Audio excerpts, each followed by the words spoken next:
기도드리겠습니다.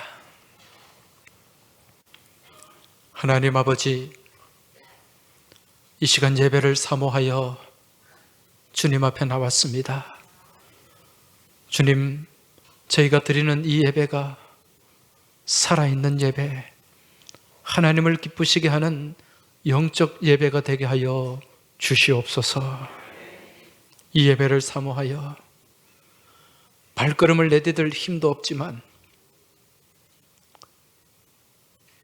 주님을 바라보고 주님을 의지하여 이 자리에 나온 주의 딸도 있습니다.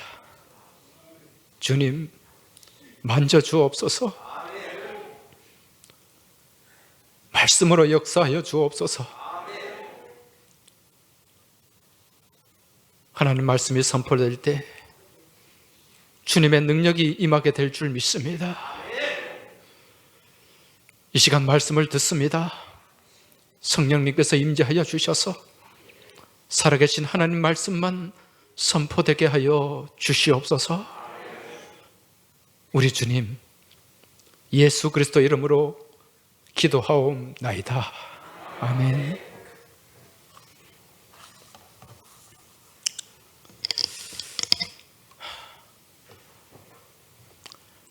우리가 지난 시간 로마서 12장 1절 말씀을 중심으로 하나님이 기뻐하시는 일이 무엇인가 여기에 대해서 살펴보았습니다. 하나님이 가장 기뻐하시는 게 무엇입니까? 우리가 하나님 앞에 예배를 드리는 것입니다. 하나님을 찬양하고 하나님께 경배하며 영광을 돌리는 이 일, 이 예배야말로 하나님께서 가장 소중하게 생각하시고 우리 하나님이 가장 기뻐하시는 일인 줄 믿으시기 바랍니다. 왜 그런 줄 아세요? 하나님은 이 시간을 통해 우리를 만나시기 때문에 그렇습니다. 여러분, 우리 교회에도 이 시간 일주일에 한 번 이렇게 예배 자리에 나와서 부모와 자녀가 만나고 또 할아버지와 손자녀가 만나는 그러한 가정들이 있습니다. 여러분, 그럴 때 그 할아버지가, 그 조부가 그 자녀를 바라보고 손자를 바라볼 때 얼마나 마음이 기쁩니까? 아마 주일만 기다려질 거예요. 우리 하나님의 마음도 똑같습니다. 우리 하나님 또한 이 예배 자리에 나와서 하나님께서 가장 사랑하시는 친백성, 주의 백성들을 만나고 또 주의 백성들이 하나님의 성호를 찬양하며 영광 돌리는 그 시간을 가장 기뻐하시고 또 그 시간을 통해 우리 하나님 큰 은혜와 복을 주시는 줄 믿으시기 바랍니다. 오늘 이 예배에 성공하시기 바랍니다. 예배에 승리하시기 바랍니다. 우리 옆에 계신 분들과 서로 격려해 주시기 바랍니다. 예배에 승리하는 성도가 됩시다. 예배에 성공합시다. 할렐루야. 악한 마귀 사단 틈타지 못하도록 온전히 하나님 말씀에 집중하시고 우리 주님의 십자가를 바라보시길 주의 이름으로 축원합니다. 우리 하나님 기뻐하시는 예배, 어떤 예배입니까? 영적 예배입니다. 우리가 산제물로 드려지고 우리 하나님 앞에 온전히 드려지는 영적 예배, 이 예배를 하나님이 기뻐하신다는 거죠. 그럼 이 영적 예배가 어떤 예배입니까? 오늘 이 예배 자리에서 드려지는 이 예배로 끝나는 예배가 아닙니다. 이 예배가 어디로 연결돼야 돼요? 삶의 자리로 연결돼야 됩니다. 우리의 삶의 자리에 또 우리의 가정에 우리의 일터 가운데 그대로 이 예배가 이어져야 된다는 거죠. 그래서 이 영적 예배를 합당한 예배, 합리적인 예배라 그랬습니다. 하나님께서 기뻐하시는 예배, 그 예배가 하나님 마음에 합한 예배, 하나님께서 합당히 여기시는 그 예배가 온전한 예배요, 살아있는 예배요, 하나님이 기뻐하시는 예배인 줄 믿습니다. 금년 한 해 이 예배 가운데서 여러분 믿음의 승리를 이루어 가시고 믿음의 진보를 이루어 가시고 믿음 안에서 복된 삶을 살아가시길 주의 이름으로 축복합니다. 이제 우리가 이러한 영적 예배를 구체적으로 어떻게 드려야 되는가, 거기에 대해서 오늘 본문 2절에서 우리에게 말씀해 주고 있습니다. 오늘 2절 말씀 다 같이 한번 한 음성으로 봉독하도록 하겠습니다. 너희는 이 세대를 본받지 말고 오직 마음을 새롭게 함으로 변화를 받아 하나님의 선하시고 기뻐하시고 온전하신 뜻이 무엇인지 분별하도록 하라. 할렐루야. 자, 오늘 이 말씀 가운데 중요한 세 개의 동사가 나옵니다. 그 세 개의 동사를 한번 찾아보시기 바랍니다. 첫 번째가 무엇입니까? 본받지 말라. 본받지 말고. 두 번째는요? 변화를 받아. 변화를 받아. 세 번째는 분별하도록 하라. 분별하도록 하라. 이 세 가지 중요한 동사가 등장하고 있습니다. 첫 번째, 무엇 하라고요? 본받지 마라. 무엇을? 이 세대를 본받지 말라. 이 세대를 본받지 말라고 하는데 여러분, 세대가 무엇입니까? 네, 이 세상과 시대를 얘기하는 거예요. 이 시대의 풍조를 얘기하는 겁니다. 이 시대의 모습을 얘기하는 거죠. 그럼 과연 이 사도 바울이 로마서 말씀을 기록할 때 그 시대가 어땠길래 이 시대를 본받지 말라고 하는 겁니까? 여러분, 그 시대는 로마 제국이 지배하는 시대였죠. 그래서 온 이 로마 제국은요, 로마의 가치, 로마의 기준이 적용되는 그러한 나라였고 시대였습니다. 여러분, 로마의 가치가 무엇입니까? 팍스 로마나. 이 팍스 로마나의 뜻이 뭐죠? 로마의 평화라는 뜻이에요. 로마의 평화. 다르게 말씀드리면 로마의 힘에 의해 유지되는 평화. 그 평화를 팍스 로마나 그렇게 부르는 거죠. 그래서 로마 그러면 로마에서 가장 숭상된 게 힘이에요. 힘. 여러분, 그 로마 시대에 제작된 조각된 그런 조각품들이나 또 예술품들을 보면은 여러분, 남성의 아주 우람한 근육, 남성의 어떤 힘이 보여지는 그런 작품들이 남아 있어요. 무엇을 상징하는 거죠? 힘을 상징하는 거예요. 로마 제국은 철저하게 힘을 의지하고 힘을 숭상하는 사회였습니다. 어떤 힘? 로마 군대의 힘. 로마 군대는 어디든지 가면 승리한다. 군대의 힘, 또 황제의 권력의 힘, 그리고 물질의 힘, 이런 힘을 의지하는 사회가 로마 사회였다는 거죠. 그러한 모든 힘은 어디에서 나오는가? 황제의 보좌에서 나온다. 황제에서 자리에서 나온다. 그래서 로마 시대의 황제는, 로마의 황제는 사람이 아니라 무엇이었습니까? 신이었어요. 그래서 황제를 숭배했던 것입니다. 그런데 여러분, 이러한 로마 제국 안에 로마 시대에 살지만 그 시대를 살아가는 그리스도인은 어떤 존재입니까? 그리스도인은, 하나님을 믿는 백성은 구별된 존재예요. 철저하게 이 로마 제국과 세상과 구별된 존재입니다. 로마 제국의 모든 기준이 세상 가운데 땅에 놓여져 있어요. 땅의 권세, 땅의 힘, 땅의 군사력, 여기에 다 집중되어 있었습니다. 그런데 그리스도인은 이러한 땅을 바라보고 땅을 의지하는 것이 아니라 어디를 바라보는 존재입니까? 하늘을 바라보는 존재예요.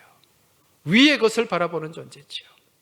그래서 사도 바울도 골로새서 3장 2절 말씀을 통해 어디를 바라보라? 위를 바라보라. 위의 것을 바라보라. 그렇게 말씀을 선포하는 거죠. 그런데 이 시대를 살아가는, 로마 제국 치하에 살아가는 그리스도인의 삶, 실제 삶의 현장은 어떠했는가? 그렇지를 못했다는 거예요. 하나님을 믿기는 믿었지만 온전한 믿음이 아니었습니다. 그 당시에 이들의 삶의 모습을 잘 보여주는 말씀이 있습니다. 로마서 1장 21절 말씀이에요. 말씀을 한번 보시기 바랍니다. 하나님을 알되 하나님을 영화롭게도 아니하며 감사하지도 아니하고 오히려 그 생각이 허망하여지며 미련한 마음이 어두워졌나니. 이게 그 당시 그 시대를 살아가는 그리스도인들의 모습이었어요. 무엇을 본받고 있습니까? 그 세대를 본받고 있는 거죠. 하나님을 알기는 알았지만, 하나님을 믿는 것 같지만 제대로 믿지 않았다는 겁니다. 한마디로 얘기하면 껍데기 신앙이에요. 표면적인 신앙입니다. 그렇다 보니 하나님을 영화롭게 하지 않았다. 여러분, 이 땅에 존재하는, 이 땅을 살아가는 우리 그리스도인의 첫 번째의 목적이 무엇입니까? 제1의 목적, 하나님을 영화롭게 하는 것입니다. 영원토록 그를 즐거워하는 것, 이게 이 땅을 살아가는 그리스도인의 삶의 첫 번째 목적이라는 거예요. 하나님께 영광을 돌리는 솔리데오 글로리아, 이게 우리 삶의 목적이 되어야 된다는 거죠. 근데 하나님 영광 돌리는 삶이 없어요. 하나님 영광을 돌리지 않고 온전한 믿음의 삶이 펼쳐지지 못하니까 그 삶 가운데 무엇이 사라집니까? 감사가 사라져요. 감사가 없는 거예요. 감사가 없으니까 기쁨도 사라지는 것입니다. 여러분, 감사가 없고 기쁨이 없는 삶은 어떤 삶입니까? 허망한 삶이에요. 아무런 소망이 없는 거예요. 내가 무엇을 위해 사는지, 어디로 가는지 그것조차 모르고 그냥 흘러가는 인생이 되는 거죠. 여러분, 믿음의 사람은요, 세상의 시류에, 세상의 흐름에 거기에 떠밀려서 흘러가는 인생이 아니라 세상을 영유하는 인생이 믿음의 인생이요, 살아있는 믿음의 소유자인 줄 깨달으시기 바랍니다. 살아있는 물고기는 어떻습니까? 물에 떠내려갑니까? 물을 영유합니까? 물을 치고 올라가는 거예요. 그 물을 영유하는 거예요. 세상과 맞서는 겁니다. 세상에 휩쓸려서 떠내려가는 인생이 아니라 세상과 맞서서 세상을 향해 치고 올라가는 능력 있는 믿음의 삶을 사시길 주의 이름으로 축원합니다. 주를 낭모하는 자 올라가야 돼요. 떠내려가면 안 됩니다. 올라가시길 주의 이름으로 축복합니다. 이처럼 허망해진다는 게 무슨 말인가? 헬라 말로 마타이오라는 말이에요. 마타이오. 이 말은요, 텅 비어 있다는 거죠. 텅 비어서 껍데기만 있는 거예요. 껍데기만. 여러분, 시골에서 자라보신 분들 아실 텐데 여름에 이 매미 군뱅이가 매미가 되면서 탈각을 하게 되죠. 그죠? 그러면 그 나무에 뭐가 붙어 있습니까? 매미 껍데기가 붙어 있어요. 모양은 매미인데 거기에 매미가 있습니까? 없습니까? 없죠. 껍데기만 있는 거예요. 여러분, 우리가 하나님을 온전히 제대로 예배하지 못하고 하나님과 더불어 믿음 안에서 온전한 삶이 되지 못하면 우리의 신앙은 껍데기 신앙이 됩니다. 껍데기만 치장하는 신앙이 되고 만다는 거예요. 겉으로만 드러내는 표면적인 신앙이 되고 만다는 것입니다. 여러분, 이러한 신앙에 감동이 있겠습니까? 감흥이 있겠습니까? 감사가 있겠습니까? 기쁨이 있겠습니까? 하나도 없어요. 텅 비어 있습니다. 텅 비어 있어요. 오늘 이 자리에 나오신 우리 교우들, 지금 마음 가운데 무엇이 있는가 한번 살펴보시기 바랍니다. 지금 예배에 감동이 있습니까? 예배에 감흥이 있습니까? 예배에 감사가 있습니까? 예배에 기쁨이 있습니까? 그러면 살아있는 신앙인입니다. 그런데 아무런 감동이 없어요. 피리를 불어도 춤을 추지 않고 찬양을 해도 아무런 기쁨이 없고 감사가 없어요. 한번 돌아봐야 됩니다. 점검을 해야 돼요. 내 안에 주님이 살아계시는가를 다시 한번 살펴야 된다는 것입니다. 왜? 살아있는 믿음 가운데는 무엇이 있기 때문에? 감사가 있기 때문에, 감동이 있기 때문에, 기쁨이 있기 때문에 그렇다는 것입니다. 오늘 이 자리에 예배하는 우리 모든 믿음의 교우들, 감사로 찬양하며 기쁨으로 예배하시길 주의 이름으로 축원합니다. 그래서 사도 바울은요, 이 표면적인 신앙은 필요 없다는 거예요. 표면적인 게 아니라 이면적인 게 중요하다. 로마서 2장 28절 29절 말씀을 보면은요, 무릇 표면적 유대인이 유대인이 아니요 표면적 육신의 할례가 할례가 아니니라. 오직 이면적 유대인이 유대인이며 할례는 마음에 할지니 영에 있고 율법 조문에 있지 아니한 것이라. 할렐루야. 표면적인 게 아니라는 거예요. 겉으로 드러나는 게 아니라는 것입니다. 무엇이 진짜라는 겁니까? 이면적인 것. 이 이면이라는 말은 헬라 말로 크리프토스라는 말인데 감추어진 거예요. 감추어진 것. 감추어져 있지만은 그 안에 진짜가 있는 것입니다. 여러분, 껍데기에 진짜가 있습니까? 없습니다. 알맹이는 속에 감추어져 있는 거예요. 그게 진짜라는 겁니다. 여러분의 신앙이 껍데기 신앙이 아니라 알맹이 신앙 되길 주의 이름으로 축복합니다. 오래전에 신동엽이라는 시인이 있었죠. 4.19 시인으로도 유명한데 개그맨 신동엽이 아니고 시인 신동엽이에요. 그 신동엽 시인이 쓴 유명한 시가 있습니다. 무엇은 가라? 껍데기는 가라. 껍데기는 가야 돼요.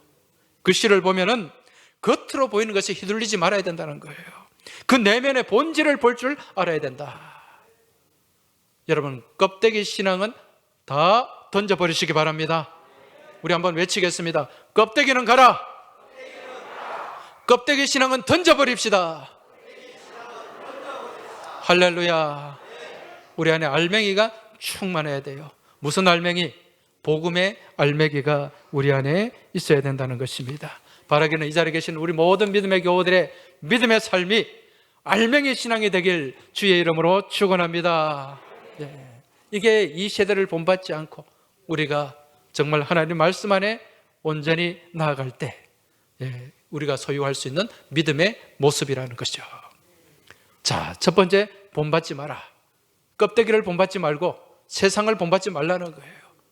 그리고 우리가 무엇을 하여? 두 번째, 동사가 무엇이었습니까? 변화를 받아라. 변화를 받아.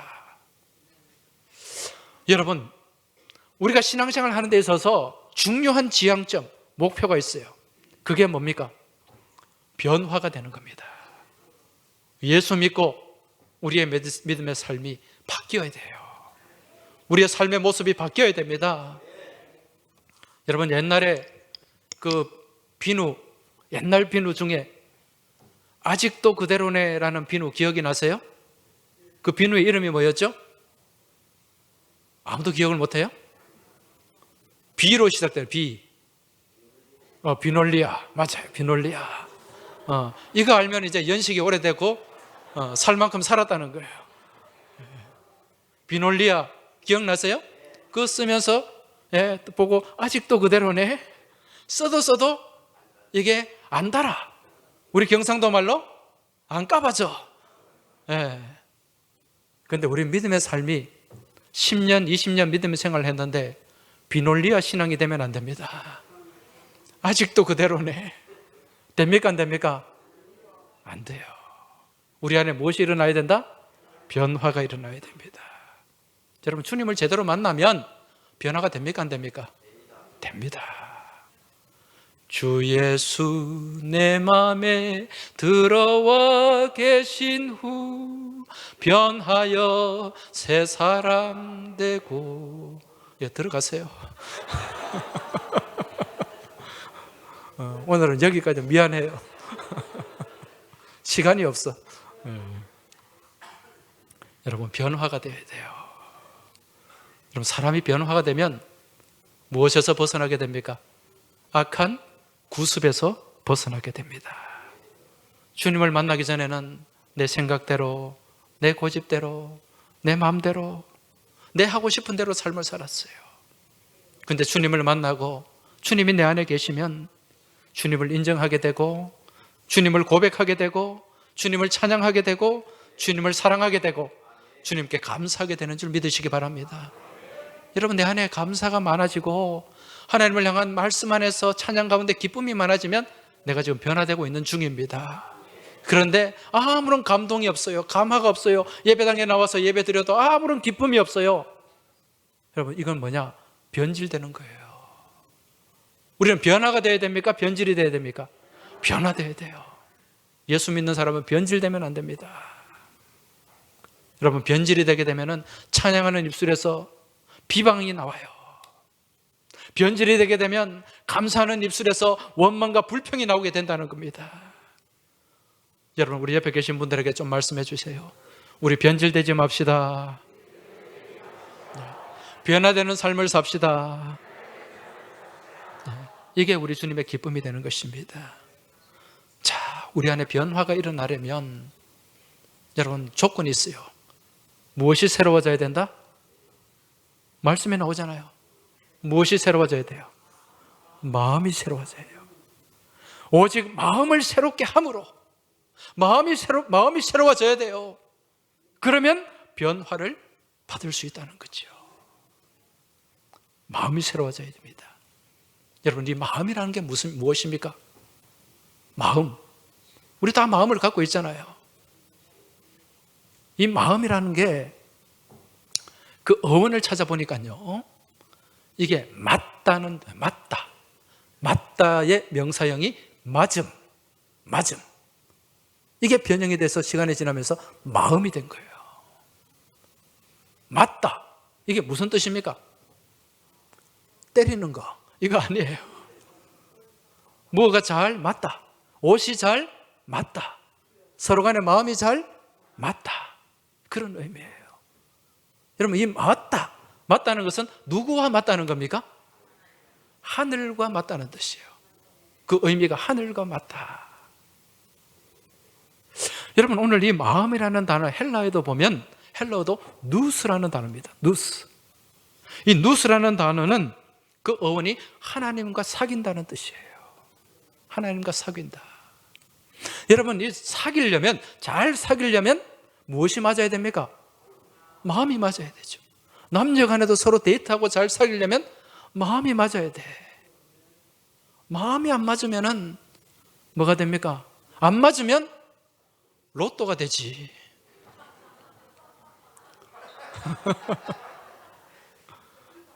이제 형광등에 불이 들어오시는 분들이 계시는데, 여러분, 로또가 뭡니까? 안 맞아. 이마자리 로또 사보신 분들 계실 텐데 아무리 사도 안 맞아. 여러분, 마음이 맞아야 돼요. 누구와 마음이 맞아야 됩니까? 하나님과 마음이 맞아야 돼요. 그래야 우리 인생이 복받는 인생이 될 수 있습니다. 네. 그래야 우리 하나님과 잘 사귀는 믿음의 사귐이 이루어지는 거예요. 그런데 이 마음이 자유분방합니다. 이 마음이란 게 얼마나 자유분방한지 몰라요. 지 마음대로 지 멋대로 훌훌 날아갑니다. 그래서 우리는 무엇을 지켜야 된다? 마음을 지켜야 돼요. 왜? 내가 마음을 먹어도 그 마음이 어느 순간에 날아가 버려요. 그래서 우리는 이 마음을 뭐라 그럽니까? 작심 3일. 요즘은 작심 3일도 아니에요. 작심 3시간이라. 어떨 때는 순간적으로 그냥 마음이 돌변해 버립니다. 그래서 성경에는 이 자유분방한 마음을 어떻게 해라? 지켜라. 무릇 지킬 만한 것보다 무엇을 지켜야 된다? 마음을 지켜야 된다. 여러분, 하나님과 합한 마음을 지켜내시길 주의 이름으로 축원합니다. 우리가 하나님과 가까워지지 못하면요, 이 마음이 누구와 친숙해집니까? 죄와 친숙해져요. 왜? 우리 인간에는 무엇이 있기 때문에? 죄된 본성이 있기 때문에, 죄성이 있기 때문에. 그래서 수시로 우리는 하나님과 멀어지려고 해요. 그래서 성경 말씀에 마음을 지켜라. 이 지킨다는 말은 히브리 말로 나짜르입니다. 나짜르. 이게 무슨 뜻인가? 울타리를 친다는 뜻이에요. 울타리를 친다. 도망가지 못하도록 울타리를 치는 거예요. 여러분, 소나 양, 이렇게 목장에 양 우리 같은 거 울타리를 쳐놓잖아요. 도망가지 못하도록. 울타리를 치고, 믿음의 울타리를 치고 여러분, 마음을 지켜내시기 바랍니다. 그렇지만 우리가 이 마음을 지키지 못하면 순간순간 죄성이 올라와요. 불쑥불쑥 그렇게 올라옵니다. 이걸 잘 다스려야 돼요. 그래야 우리가 믿음 안에서 복된 삶을 살 수 있고, 우리가 하나님께서 원하시는 온전한 영적 예배의 삶을 살아낼 수 있다는 것입니다. 자, 그렇다면 우리가 이 변화를 받는데 마음을 새롭게 한다. 여기서 이 새롭게라는 단어 또한 이게 무슨 의미인가? 헬라말로 아카이노시스라는 말이에요. 아카이노시스. 이 말의 뜻은 회복한다는 거예요. 재건한다는 거예요. 그러니까 하나님과 마음이 맞지 않은, 하나님과 멀어진 그 마음을 어떻게 해야 된다? 회복해야 된다는 거죠. 재건해야 된다는 거예요. 이게 새로워지는 겁니다, 여러분. 하나님과의 멀어진 마음이 있다면 이 시간, 이 예배를 통해 회복하시길 주의 이름으로 축원합니다. 다시금 견고하게 믿음의 울타리를 오늘 말씀을 통해 믿음 안에서 세워나가시길 주의 이름으로 축복합니다. 이러한 마음을 지켜낼 때 우리가 변질이 아니라 무슨 삶을 살아가게 된다? 변화된 삶을 살아가게 된다는 것입니다. 마지막 세 번째로 또 마지막 동사가 무엇이었습니까? 분별하도록 하라. 우리가 온전한 영적 예배의 삶을 살아가기 위해서는 분별해야 돼요. 잘 분별할 줄 알아야 됩니다. 여러분, 성도들이, 이 땅의 믿음의 삶을 살아가는 성도들이 가져야 할 믿음의 덕목, 그 중에 하나가, 중요한 덕목이 분별하는 것입니다. 분별력을 갖는 거예요. 왜? 오늘 이 시대는 옳고 그름에 대한 가치가 너무도 혼란스럽기 때문에 그래요. 무엇이 옳은 것인지, 무엇이 그릇된 것인지 잘 분간을 못하고 분별을 하지를 못합니다. 여러분, 요즘 우리 사회에서 가장 판을 치고 있는 게 뭡니까? 가짜 뉴스. 가짜 뉴스가 얼마나 많은지 몰라요. 이 가짜 뉴스가요, 이 카카오톡 이런 걸 통해서도 막 퍼날라지고, 그래서 막 보면은 이거 진짜인가 해서 보면은 나중에 보면 가짜예요. 실체가 없는 거예요.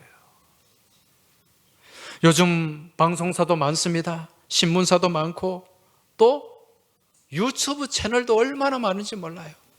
요즘 젊은이들은 TV 안 보고 유튜브를 더 많이 본다 그러더라고요. 여러분, 이 유튜브를 다르게는 뭐라 그런지 아세요? 너튜브라 그럽니다. 너튜브. 영어로 you가 뭡니까? 너. 그래서 너튜브라 그러는데 왜 너튜브라고 하는가? 너 중심적이기 때문에 그래요. 네 중심적이다.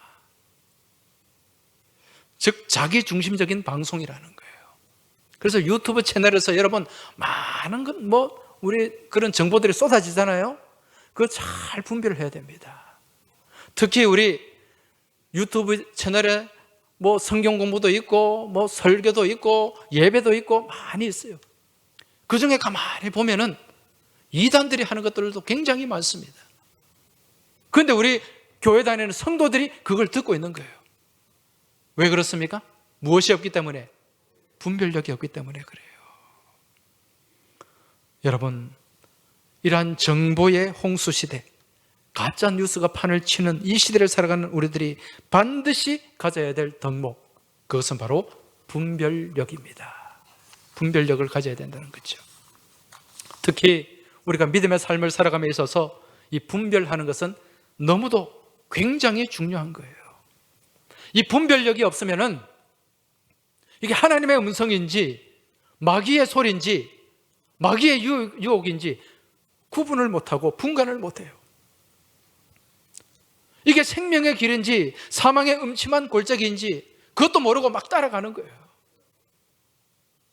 여러분, 지난 11월 20일 대구에 그 대구 월드컵 스타디움, 거기 한 7만 명을 수용한다 그래요. 거기에 10만 명이 모여서 10만 명이 전국에 버스가 2,500대 동원이 돼가지고 그 메인 스타디움이 7만 명을 수용하는데 그게 모자라가지고 3만 명은 보조 경기장에 모였습니다. 누가 모였을까요? 잘 아시네. 신천지가 모였어요. 신천지가. 여러분, 10만 명 어마어마하지 않습니까?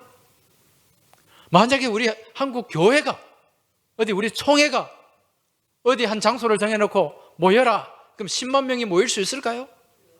우리 통합적 교단만 해도 우리 교인 숫자가 260만이 넘는데 거기에 10만 명 모이기가 쉽지 않아요. 그런데 이 사람들은 모여요.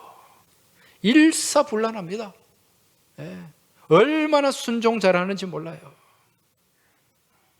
그런데 여러분, 이런 열심이 있는, 이런 열정이 있는 이런 신천지, 여러분, 신천지뿐만 아니라 이단들은 다 열심히 있어요. 여호와의 증인, 통일교, 이런 이단 사이비들 가운데 구원이 있을까요, 없을까요? 단언컨대 여기는 구원이 없습니다. 생명이 없습니다. 껍데기만 있습니다.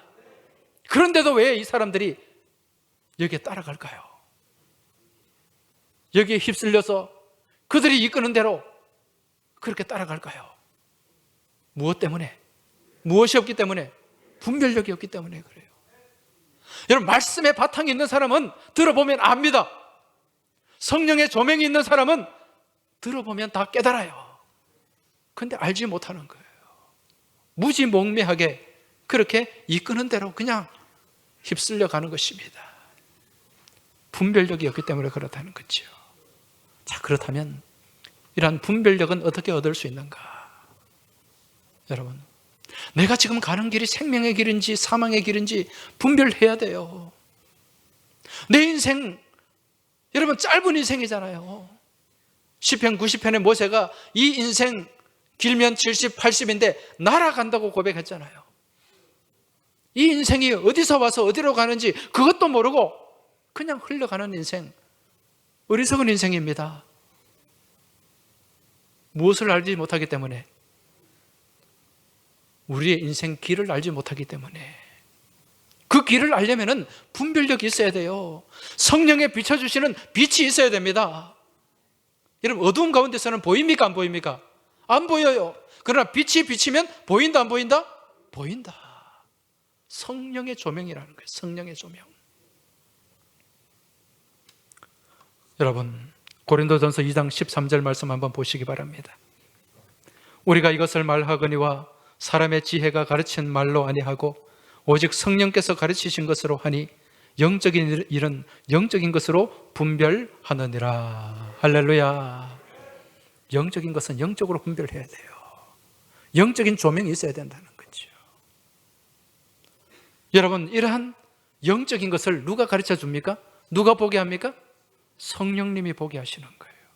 성령께서 가르쳐 주신다고 말씀합니다. 여러분, 성령, 헬라말로 파라클레토스, 번역을 어떻게 합니까?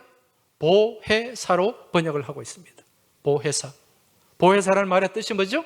우리를 보호하시고, 해자는 우리에게 은혜를 베풀어 주시고, 사자는 스승사자예요. 우리를 가르쳐 주시는 분입니다. 이분이 지금 나와 함께 하시는 줄 믿으시기 바랍니다. 그래서 성령의 이끌림을 받아야 돼요. 성령의 인도하심을 받아야 돼요. 말씀을 볼 때도 성령의 조명이 있어야 그 하나님의 말씀이 보이게 되는 줄 믿으시기 바랍니다. 깨닫게 되는 줄 믿으시기 바랍니다. 여러분, 우리가 성령님을 만나고 성령님과 함께 동행하기 위해서는 어떻게 해야 됩니까? 여러분, 오늘 우리 시온 찬양대 찬양의 은혜 많이 받았는데요, 찬양하는 가운데 성령의 임재가 있습니다. 믿으십니까? 네. 평소에 찬양을 많이 들으시고 찬양을 많이 하시길 주의 이름으로 축원합니다. 네. 찬양하는 가운데 성령의 기름 부음의 역사가 있어요. 우리가 기도하는 가운데, 하나님 앞에 엎드려 기도하는 가운데 성령님이 함께 하시는 줄 믿으시기 바랍니다. 우리가 미처 간구하지 못한 것까지 성령님께서 다 간구해 주시는 줄 믿으시기 바랍니다. 기도하는 가운데 성령님이 함께 하십니다. 오늘 예배하는 가운데 이 예배 자리에 성령님이 역사하시고 임재하시는 줄 믿으시기 바랍니다. 오늘 이 예배 자리가 복된 자리예요. 우리가 성령님을 만나고 성령의 임재를 경험하고 성령님과 동행하는 삶을 살기 위해서는 우리가 찬양하는 삶을 살아야 되고 기도하는 삶을 살아야 되고 하나님을 경배하는 삶을 살아야 되는 줄 믿으시기 바랍니다. 여러분, 그 찬양과 기도와 하나님을 향한 경배가 다 모여있는 자리가 어딥니까? 예배 자리인 줄 깨달으시길 축원합니다. 네. 그래서 이 예배 자리가 복된 자리인 거예요. 이 예배를 통해서 우리는 주님을 만나게 되고 주님께서 공급하시는 그 힘을 공급받게 되는 줄 믿으시기 바랍니다. 여러분, 세상은 얼마나 치열합니까? 세상이 얼마나 황무합니까? 그러한 세상에 나가서 우리가 정말 하나님의 자녀로 제대로 살기 위해서는 하나님이 공급하시는 힘이 우리 가운데 충만해야 됩니다. 여러분, 그 힘을 어디서 공급받게 됩니까? 하나님의 말씀을 통해서, 하나님께서 역사하시는 이 예배를 통해서 공급받게 되는 줄 믿으시기 바랍니다. 그래서 제가 늘 강조하지만은 예배는 무슨 발전소다? 영역 발전소다. 오늘 지금 여러분들 충전기 꽂고 있는 거예요.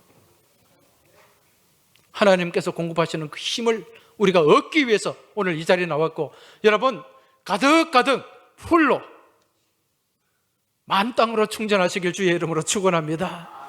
그래서 세상 가운데 나가서 하나님께서 공급하시는 힘으로 승리하는 복된 삶을 살아가시길 주의 이름으로 축복합니다. 그러기 위해서는 우리가 예배에 승리해야 되는 거예요. 예배에 성공해야 되는 거예요. 여러분, 금년 한 해 주일마다 드리는 예배가 살아있는 예배 되길 축원합니다. 능력 있는 예배 되길 축복합니다. 그러기 위해서는 우리가 껍데기 신앙을 버려야 됩니다, 여러분. 껍데기 신앙을 버리고 세대를 본받지 말고 오직 변화를 이루어야 됩니다. 하나님께서 함께 하심을 통해 마음을 새롭게 함으로 변화를 받고 주님께서 주시는 그 믿음의 지혜 안에서 성령의 조명 가운데서 여러분 분별하는 지혜로운 삶을 살아가시길 주의 이름으로 축원합니다. 금년 한 해 우리 교회 표어가 무엇이죠? 복음의 사람, 예배자로 사는 교회입니다. 한번 힘차게 한번 외칩시다. 한번 시작. 다시 한번 시작. 예배자로 승리하시길 주의 이름으로 축원합니다. 기도드리겠습니다. 아버지 하나님 감사합니다. 금년 한 해 저희가 복음의 사람, 예배자로 사는 교회라는 비전을 가지고 오직 주님만을 증거하는 복음의 사람으로 주님만을 예배하는 복되고 참된 예배자의 삶을 살아가길 원합니다. 주님 함께하여 주옵소서. 이를 위해 예배를 사모하게 하여 주옵소서. 예배 현장에 나와 주님을 만나게 하여 주옵소서. 성령님의 임재를 경험하고 공급하시는 힘으로 세상 가운데 나가서 주님 영광 드러내게 하여 주시옵소서. 우리 주님 예수 그리스도 이름으로 기도하옵나이다. 아멘.